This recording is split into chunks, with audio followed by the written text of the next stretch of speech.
All right, good morning, everybody. Another tough challenge coming up this week, going on the road again. I got to try to find a way to win a ball game, playing another really good team, a confident team. They're 4-0 and top 10 scoring offense, top 10 scoring defense.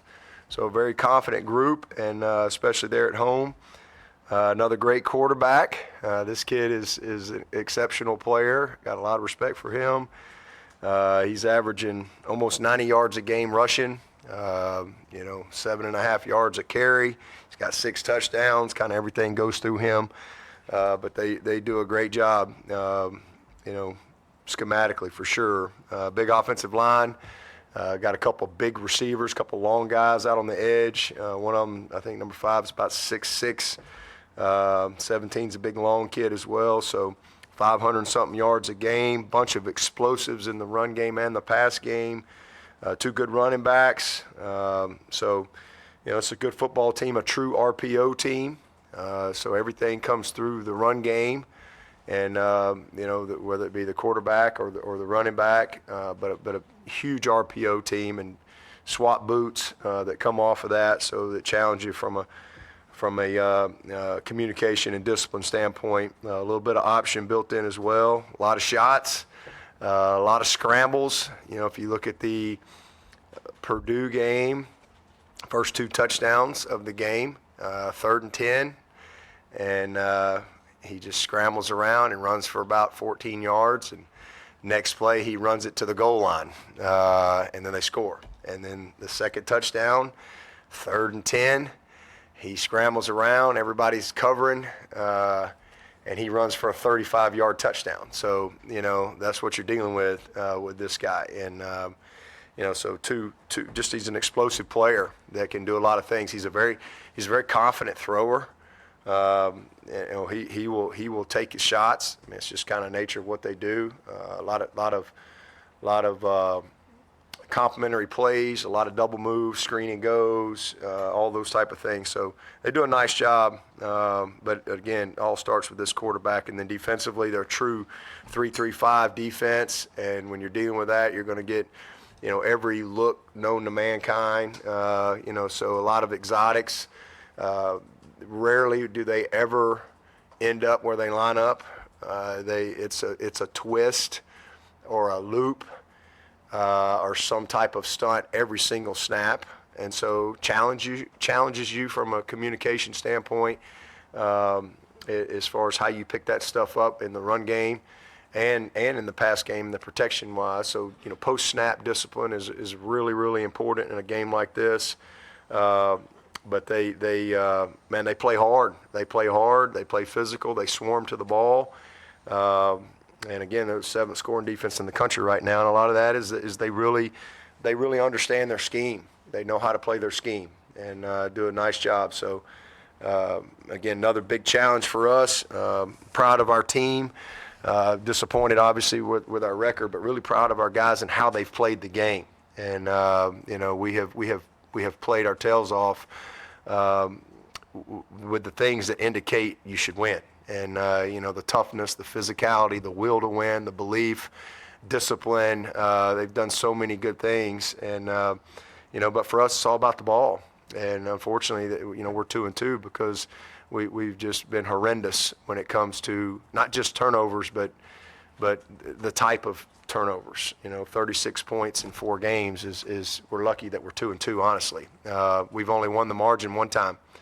And that was our best game, against Florida Atlantic there. We lost it against Charleston Southern, but we were just that much better than the opponent. But when you play good people and, you not just turnovers, but where they are, it's critical. And not only where they are, but, scoop scores, pick sixes, things like that. You put yourself in harm's way because what we're doing offensively and defensively indicates winning. 95% of the time, 96% of the time, 100% of the time, but yet we're 2-2. And that's simply because of the ball. And we got to do a better job of that, and we just got to play through it. And I've been around long enough. I know that if you play the right way, that'll turn for you. And these guys are playing their tails off and are getting better every single week. We're getting better. Really pleased defensively with how we're playing and all the good things we're doing offensively. So hopefully we can, start getting some of the results that we want and, get back on track from a win standpoint. Any questions? Go, please speak up whenever you ask questions for the benefit of the Clemson Plus audience. We'd greatly appreciate it. Go ahead. You've said the guys playing their tails off. Did you get that sense from them Monday that they felt like they were right there? Yeah, they know. These guys, that's what we do. We watch tape for hours. They know. They know exactly where we are. When you outgain somebody 100-something yards, the number 3 team in the country or whatever, and you hold them to 1 yard rushing in the second half, you feel pretty good about what you're doing.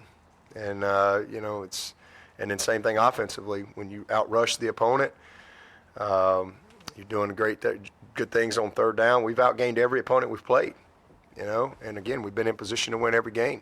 But they all know we've had some bad breaks, and we're in a little bit of a rough patch there. But we'll get through it. We'll come out better.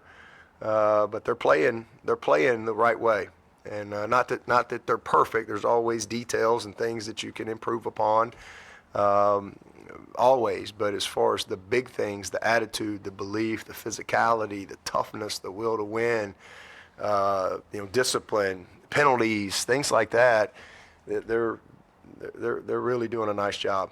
And honestly, I've had a bunch of 4-0 teams around here that haven't played as well as this group.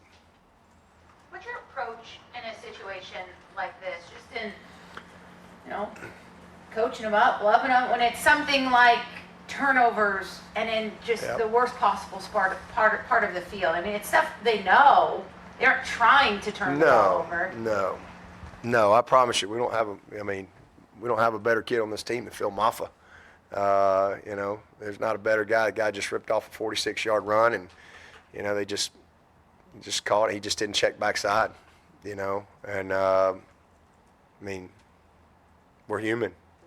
These guys aren't robots. And it was instead of just a sack, which can happen, it was a sack, fumble, 71-yard touchdown. You're getting ready to hopefully go make it a 2-score game, and all the momentum and things like that. So that's football. You do it long enough, you'll have a rough patch or two, but at the end of the day, how do you play? How do you play the game? If you play the game the right way, that stuff will turn. And, so you just keep playing. This is a team that's close. They're tough. They're physical. And, you just tell them the truth. You always be honest. There's been a lot of times where we've lost around here, and everybody gets the truth. But this is a situation where we've really played well 4 games in a row. Our record doesn't show it, but we've played well outside of the greatest equalizer in football, and that is the turnovers. And again, we're fortunate that we're 2-2 and not 1-3.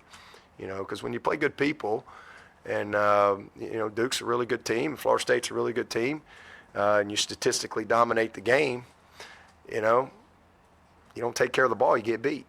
And that's ultimately been the difference in our season to this point. So you just got to play through it. It's unfortunate, but we've had a lot of good fortune too. But the main thing is how you play the game. And if you're committed to playing the game the right way, preparing the right way, eventually that'll turn for you, and it will. So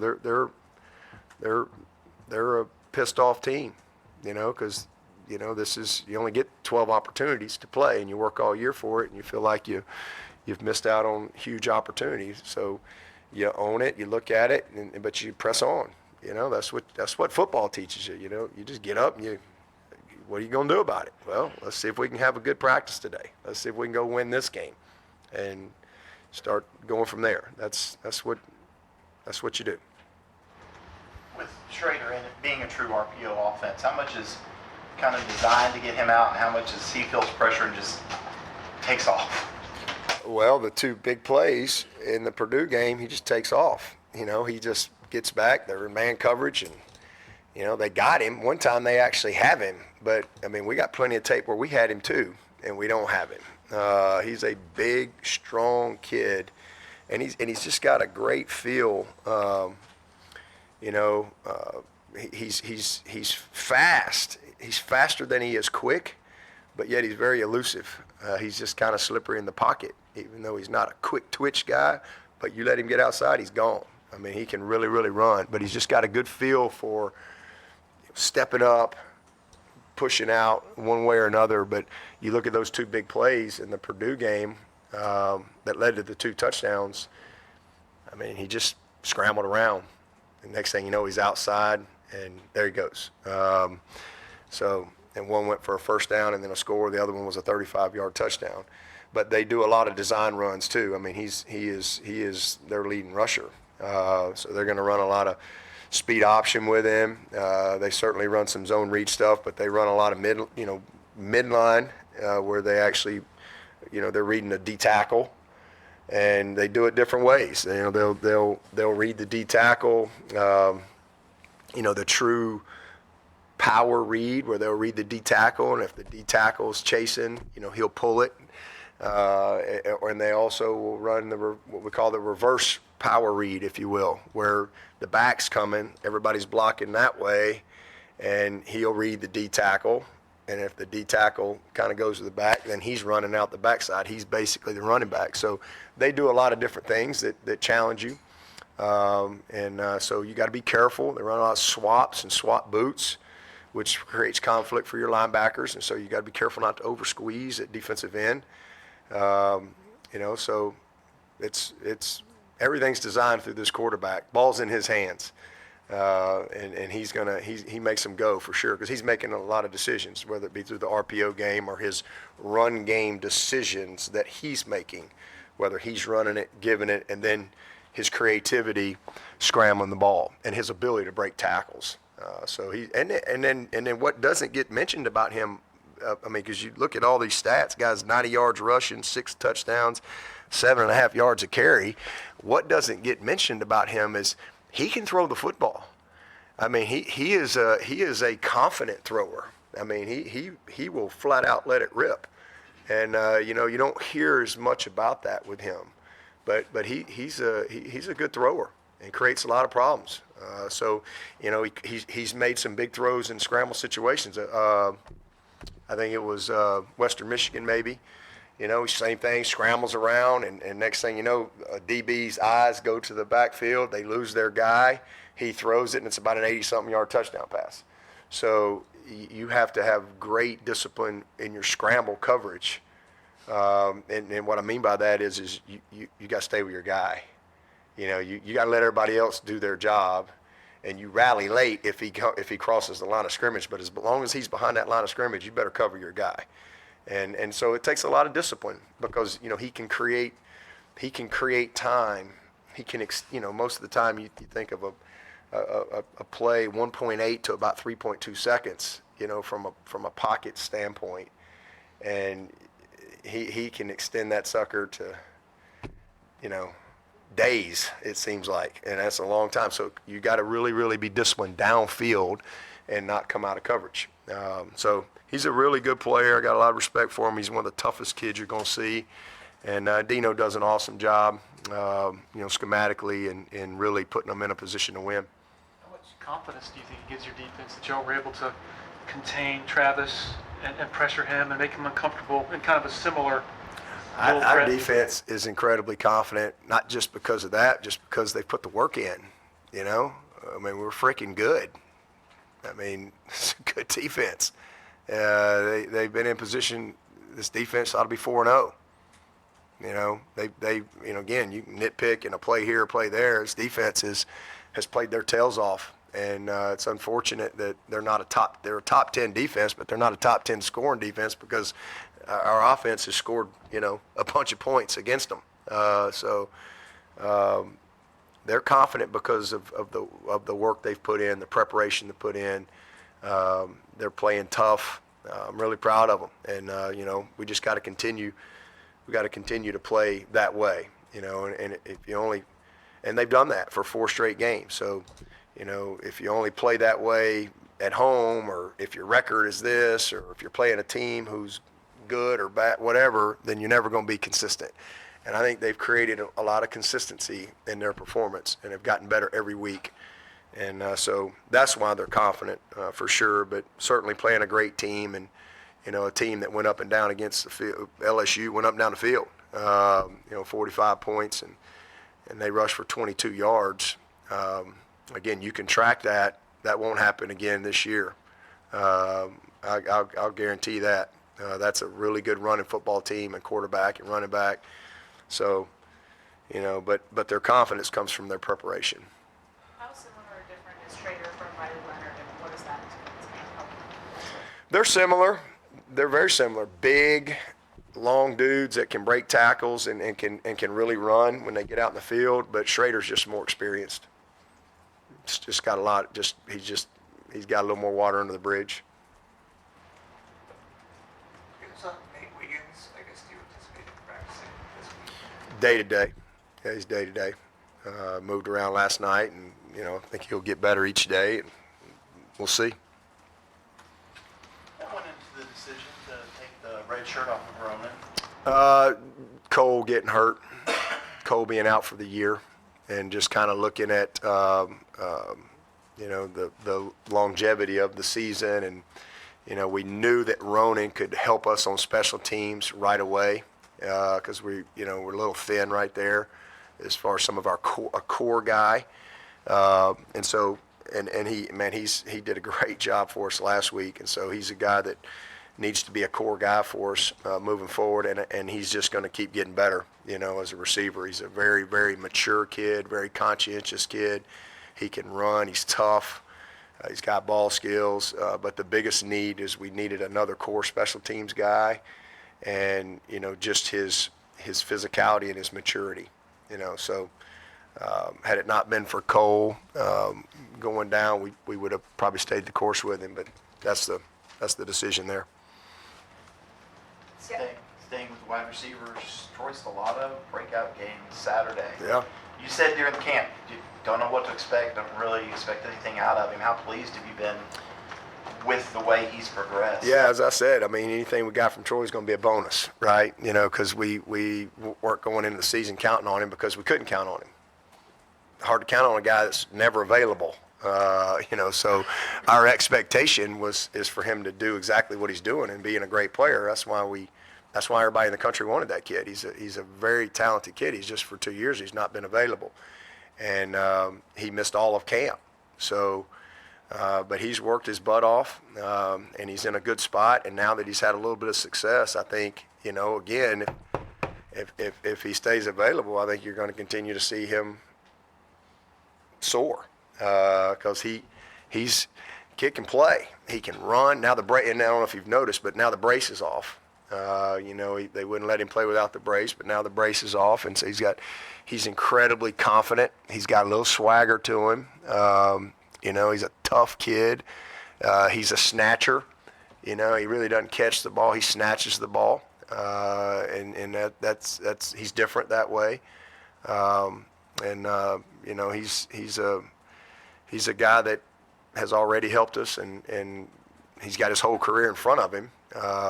He's still technically got this year and 3 more years since he missed all of last year as well.